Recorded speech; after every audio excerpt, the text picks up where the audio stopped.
Good morning, good afternoon, and good evening to everyone. After 2 years of mostly virtual events, I'm glad we are starting to see the return to in-person gatherings like these, even if we are still hybrid. I truly appreciate the opportunity to speak with all of you today. It goes without saying it's been a difficult 2 years.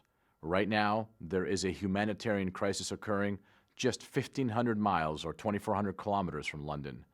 Those directly affected by the conflict, both in Ukraine and around the world, are in our thoughts. And the reality is, the decade of the 2020s feel like it's been hit after hit. Just 3 months in, we turned our kitchen tables into our home office and attempted to Zoom school our kids, all while being worried about our family's health and safety and the future of our world. During COVID, the lines between work and home blurred, mental health deteriorated, and employees began feeling more disconnected from their jobs. They're asking the question, is this job fulfilling? Is it even what I want to do? Is it worth it? Simply put, the pandemic put enormous pressure on your most important asset. This pressure eroded the trust between employees and their employer. Now it's imperative that companies earn it back. The stakes have never been higher for all of us. Employees want to feel valued and heard, and if they aren't, they're shopping their resume around to your competitors. Because after years of playing second fiddle to customers and clients, employees are now in the spotlight. I believe employees are the most important stakeholder any company has, and it doesn't matter whether you have 50 or 500,000 employees. Companies must treat their workers better, and I believe how they invest in their employees will be the new barometer of success for any business. Yes, the quality of your products and services and the margins and share price will continue to matter. It's still business. But the companies that value their employees and put them first, and I mean truly first, even ahead of their customers and clients, are the ones that will be the most successful companies and most desired by shareholders. We need to earn back our employees' trust and loyalty. Welcome to the era of the employee. I speak with CEOs and other leaders every day, and they are struggling to attract talent. We all know the competition is fierce.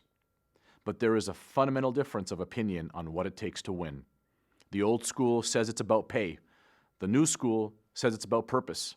But we all know that it really takes purpose and pay. The reason is for far too long, no function got less of the CEO's attention than human resources. They relied on the Chief Human Resources Officer, or CHRO, to do what needed to be done to keep things in order. That's because to the CEO, and by extension the CIO and the board, customers and clients were the most important stakeholder. They were revenue, and making them happy was a priority. But employees, they represented a cost, and a cost that probably was one, if not their biggest expense on the P&L. That's not the case anymore. The pandemic and the tight labor market it has caused have shown we need to find a new way forward. The current approach to human capital management is fragmented and siloed. It's simply an administrative exercise and does not improve the employee experience in any meaningful way. In many cases, it's making that experience worse. With that context in mind, I'd like to ask you a few questions. How many of you have relied on Google or WhatsApp to find a doctor? What if they came highly recommended but didn't accept your insurance? Then what? Here's another thought.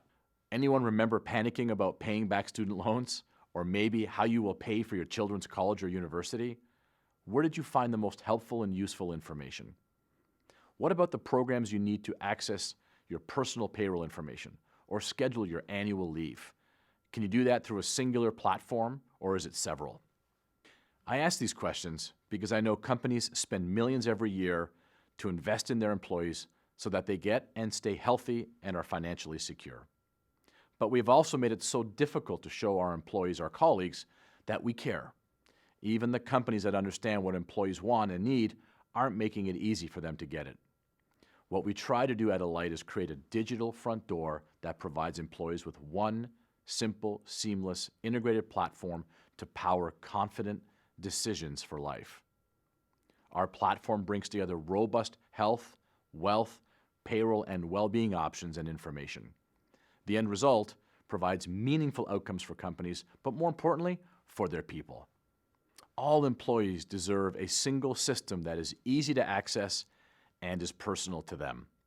Whether they're an entry-level employee who has just graduated from college or a mid-career employee who has just had a baby and has more work on their mind. And the way through is by simplifying the process and making personalized recommendations. So here's the good news. We know how to fix it. We have the playbook, and here's how. The last wave of great CEOs made their name by embracing digital transformation and analytics, but they applied it to client and customer relationships. They used technology to make the customer experience effortless and personal. That investment paid off. We can do the same for our employees. It used to be that you had to pay for personalization. You paid for bespoke, whether it was a suit or a Ferrari. But today, made to measure is mainstream. As an example to my point, I want you to think how you order at a coffee shop. I bet you use an app, and with a few taps on your phone, you can customize your drink to your exact specifications. Soy milk, extra hot, half calf, whatever you want. If you can do that for your morning cup of coffee, surely you can do that for your employees' well-being. Unfortunately, for far too long, the least sophisticated buying power in a company was human resources. We need to take what we did for our customers and apply it to our own people. That means getting creative with technology and innovation to make their lives easier. There is a clear positive correlation between how employees experience work and the long-term financial success of their employer. Happy, healthy employees mean a healthy bottom line. But depressed, unhealthy workers create a depressed, unhealthy company. I want you to think about that for a moment, especially when you consider the mental health of your employees. When we think about the last 2 years, our people have been pushed to the brink. The pandemic further crippled our mental health. It fueled anxiety, it increased stress, and the never-ending cycle of bad news was depressing. What it exposed, however, was that you could no longer treat physical and mental health as separate entities. The one directly impacts the other, and prioritizing mental health became critical. And the numbers are staggering. According to the World Health Organization, close to 1 billion people are living with a mental illness or disorder. The world has a population of 7.7 billion people. That means roughly 1 in 8 are living with mental illness or disorder. Applied to your company, that's 1 in 8 of your own employees. Depression is the leading cause of illness, and it's estimated that 5% of adults suffer from the disease. Despite these staggering numbers, there is still a large gap between the supply and demand for mental health services. Relatively few people have access to quality mental health care. This is especially true in low and middle income countries, where 75% of people will receive no treatment for their illness at all. This is due in part to the point I made earlier. The world has traditionally put physical health in one bucket and mental health in the other. And physical health was a much bigger bucket. But companies are well positioned to help address this disparity. While many of us probably provide programs and support to help our colleagues address mental health, how easy is it for them to access these programs? Access is a critical component to improving the mental health of our employees. And if we want to truly improve their mental well-being, we must put them first. That same logic applies to your employees' physical health too. We recently helped a large retail company analyze why they had a set of employees overutilizing the emergency room for basic medical care. It turns out those employees lived in a healthcare desert. Their employee-sponsored health plan did not have any doctors that served patients close to where they lived. It was simply easier to go to the ER. In the end, we helped add more doctors to the employee's health plan, ensuring people can get the right care when they need it, and when they need it, it has tremendous impact on every aspect of their well-being. What it shows is that the responsibility is on the employer to make sure our employees can easily find and receive care. I say this because investing in your people is the single best investment you can make for your company. Higher retention means lower turnover, less onboarding, fewer exits, more institutional knowledge and experience, stronger delivery for the business and your bottom line. It all adds up. Employees are just as important as any customer. So why do you treat people that we employ less well than the people who pay us? It makes no sense. The time has come to fix the imbalance. The good news is we have the technology, we have the roadmap, and we have the framework. and we can look at how we innovated for our clients or our customers as our guide. There were once hundreds of client-facing systems to improve their delivery of service, and now it's down to a couple of dozen. That took a long time, but it doesn't need to take as long for employees, and we need to start now. The reality is that very few of you, if any of you, can get a true 360-degree view of each one of your employees today. It's probably impossible to get an accurate cross-section of what they're going through, whether that be a mental health crisis, a chronic physical illness, or financial insecurity. With that in mind, how can you really see or articulate what each employee needs at a personal level? You probably can't. So let's talk a little bit about what it looks like to be an employee these days. In short, it's not easy. On top of their day job, we are asking them to spend a lot of time and energy navigating the tools to support their well-being. But those tools are overwhelming.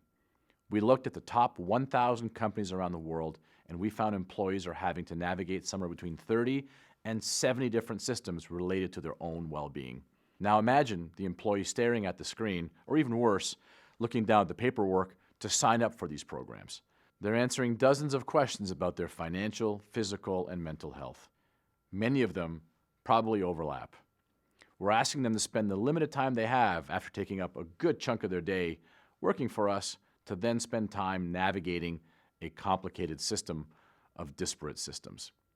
And then, by the time they're done wading through the various services, their well-being is considerably less well, and they may not feel particularly well cared for by you, their employer.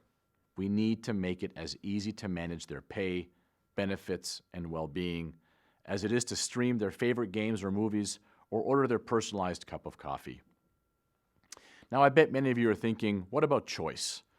I have employees survey after survey saying my employees want more choices. Options are great, yet time and again we find that employees are not making the most of what their companies offer. The tools and selections are overwhelming. For example, what's right for my family with teenagers isn't going to be right for someone who doesn't have kids or whose kids are grown up and out of the house. What we find is that employees pick what they did the year before and move on. But that is not always conducive to their well-being. For example, we see companies whose employees are earning the least amount of money choose health plans with the lowest monthly payments, not realizing they could never afford the high deductible. We present this large menu of options without helping employees really think through the ramifications. If you as an employer cannot be bothered to make these benefits easily accessible, actually beneficial, what does it say about you? That you don't care, that it's not worth the time. But that's the thing, we can do it. We can make it easier. We can pump out personalized recommendations to each employee by simply using technology, AI, and data analytics. A great example is someone who just had a baby and they go to add that new family member to their health plan. We can prompt them with personalized recommendations on how to set up a child's education savings plan. While it pays dividends for the employee, we also see the positive benefit for the employer. When companies really dig into their data to help their employees make better choices, we see employees come back with a very clear trade. If you are serious about my well-being, you can have the data you need to make hyper-personal recommendations for me. And more importantly, you have earned my loyalty. Let's step back for a moment and ask an even bigger question. How does an organization inspire loyalty? People are loyal to organizations that treat them with respect. But respect is more than a decent wage and benefits. It's a good place to work. It's understanding what motivates people and bringing out the best in them. It's taking time to figure out another person's priorities and values and giving them the tools they need to flourish. Before the pandemic, we were able to create that loyalty through culture, and we used to build out our culture by harnessing the energy of our employees in bricks and mortar buildings. However, with the pandemic, that culture dispersed out to their employees' homes. I was reminded of this recently when I was in Spain. I visited these gorgeous corporate campuses with beautiful buildings set amongst green parks, and no one was there. No one to be inspired by all this care and investment. No one to absorb the culture these campuses were built to nourish and sustain. As such, these companies are struggling to get workers to come back to the office. They are facing a problem they don't know how to solve. Because as the world reopens and we return to our new normal, We can't escape the fact that after 2 years of the pandemic and so much isolation, the world has changed, and so have we. These 2 years of staying home, reopening, going home again, have turned the way we work on its head. It's also changed the way we view health, safety, and well-being. Through this evolution comes opportunity, and there are new forces that I believe over time will be more powerful on how we view the future of work. Here are three. First is tenure. It used to be people had 3 to 5 jobs in a lifetime. Then about 3 decades ago, the world changed. Suddenly, we were told to buckle up and get ready to change employers every 3 to 5 years. We were told to become the CEO of our own careers. But now we see people asking, where did that get me? In this case, what's old is new again. I believe the pendulum is swinging back to the days of longer tenured employees. In essence, we're undoing 30 years of history. Employees are asking about their long-term future at their company. They want to know how the opportunities on the horizon if they stay for several years or decades. For example, new graduates may want to know about your university education program, both to pay back their student loans and help them pay for their future children's college or university. They want to know how you as a company will contribute not only to their future, but their children's future with children they have yet to have. The second major force is that we're seeing another back to the future trend in the breaking down of walls between gig and full-time workers. While most of you are thinking about rideshare drivers or delivery services, the gig economy is much bigger and complex. It can involve any job that can be performed on an on-demand basis like copywriters, graphic designers, and software developers. Gig workers are beneficial to companies who need flexibility in their workforce, and the supply is there. There's a group of post-pandemic employees who crave that flexibility from an employer. But these changes require awareness on the part of the employee and the employer. Governments are waking up to the problems of the precariat, the large class of workers whose jobs are more a source of grinding and security than strength.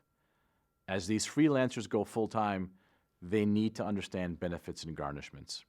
Companies have a responsibility to manage their gig workforce in the same way they manage their full-time or part-time workforce. For instance, how you pay these two populations of workers is vastly different. Your full-time salaried employees get paid a predetermined amount, whereas your gig workers are only paid at the end of a project.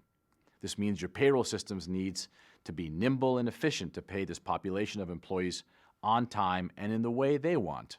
And third, the distance between everyone has shrunk. People can see what's going on in other countries, and they want to cherry pick what's the best. In the US, for example, patients often challenge their doctors. They go online and read about their conditions, the potential treatments, and who is going to give them the best shot at curing their illness or treating their injury. They ask for a second, third, and fourth opinion. They balance traditional with alternative medicine. Doctors may hate it, but they deal with it. We're now seeing this behavior is coming to Europe. Coming the other way, I believe, is a greater sense of responsibility from employers. European employers aren't just required by law to take better care of their employees. It's built into their corporate histories and culture. A sense that a job is more than just pay for work. The employer-employee relationship is as deep and complex as you care to make it. And there are real-world consequences to this phenomenon. We saw employees reevaluate their priorities in the pandemic. Their lives changed, and with it, so did the expectations of their employer. The reality is many of them can quit. They can walk away from your company at the drop of a hat, without even leaving their house. One company's resignation is another's new team member, and now that company is reaping all the efforts you put into training and developing that employee. But it doesn't have to be that way. We can put our people first, and the path forward is through technology. As leaders, how do we do this? We move human resources out of the back office and into the boardroom. We invest in technology. We use data to connect the dots on what people need, how they access it, and make it easy to use. Simply, we apply the same mindset we applied to our customers, to our employees. Because the reality is, your company's future depends on it. To CFOs, the return on investment from your employees' well-being is real. You will see it on the bottom line. To CIOs, you've already done this before to customers. Now do it for your colleagues. To CEOs, this is how your legacy will be evaluated. And most importantly to the CHROs, you are now front and center with the full attention of the board and your C-suite. How will you build your company's era of the employee? It's time to make sure human resources shine, and let's start the conversation.